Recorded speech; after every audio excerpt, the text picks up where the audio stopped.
Hello and good evening, or good morning, depending on where you're in the world. It is Sunday, October 23rd, 2011, and this is the J-MELO report.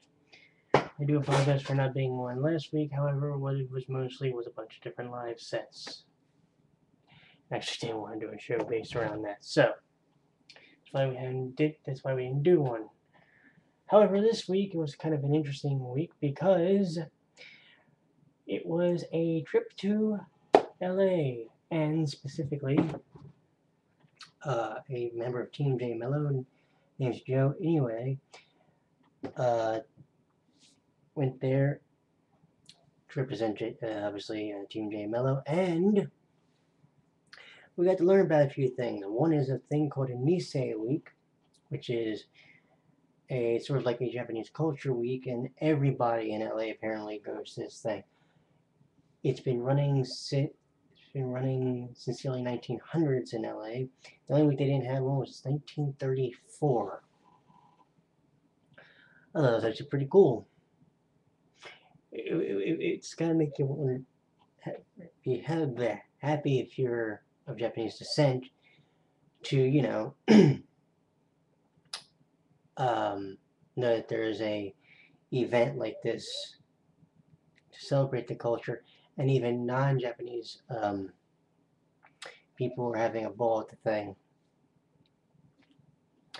And a couple people actually said it would make them want to learn more about the Japanese culture afterwards. We also had, of course, some music that was performed during the performances. Shina Ringo was one of them. Dir and Gray, Morning of Mizume, of course, and the virtual idol herself, Miku Hatsune. Oh, and it gets better. Because you see, when Joe went down to in one of the record shops, he happened to go and ask some of the people, some of their favorite artists. Of course, he gets to the leader of the group, and who does he happen to name? Arguably one of the single most popular girl idol groups in the country of Japan. Of course, if you don't know who I'm referring to, the very popular Perfume.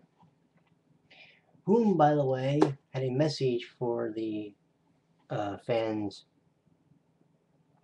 all around the world, and actually did say, and it was kind of funny, that wouldn't it be great, one of them said, wouldn't it be great if our fans, people start liking our music, start liking other Japanese music, which I kind of laughed, chuckled at that, then it went, right here, yoo right here.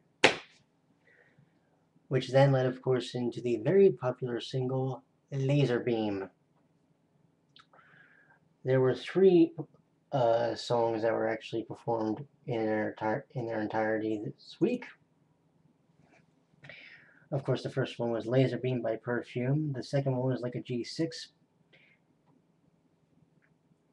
featuring, I know I'm going to pronounce this wrong. Here I'll spell Cataracs. I think that's Cataracts. And Dev.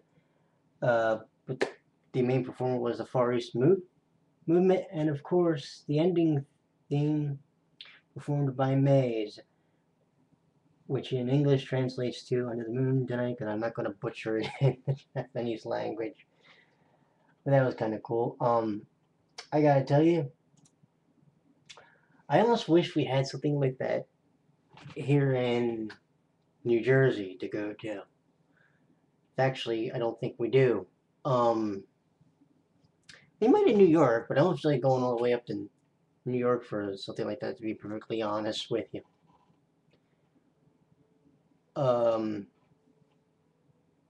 It's just one of those things. Why would you want to have to go all the way up to New York, or even nothing is Los Angeles. I wouldn't mind going there once or twice in my lifetime, but I would love to go to the Nisei Week.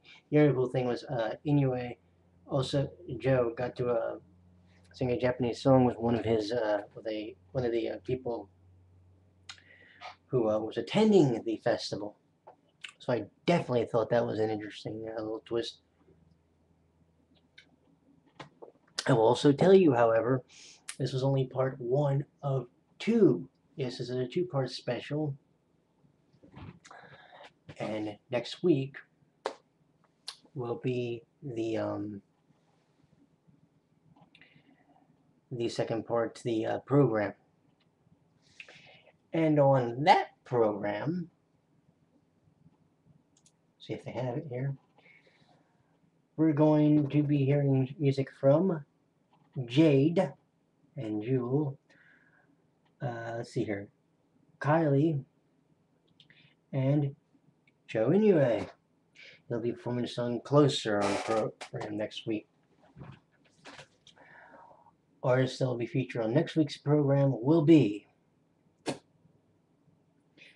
Yui, Superfly, Isa, and Soulja. The Baldies, Mana Ashida, Sood, Monkey Magic, Wakanduna, Mademoiselle Yulia, Miho Fukuhara,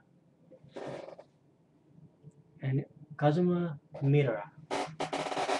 And I have to apologize if I butchered any of that. I'm trying. But this will definitely be an interesting episode next week for sure. This week's was very interesting. Like I said, if I ever got the chance to go to a Misei Week, I would love it. Absolutely love to go. Like I said, I wish we had something like that here around where I live, but we don't, sadly. It's interesting to note, however, that we do have on the East Coast at least one artist that was American born, and that was, of course, was Utada Hikaru, but that is another story for another day. So, my friends, that will be the show for this week. I do want to thank you for watching. I do want to tell you, as always, if there was something you didn't like in the program, or if you want to leave a comment, suggestion, or any of that fun stuff, do me a favor, leave it down here. And I always read the comments. So I thank you for watching. You have a good night. Sayonara.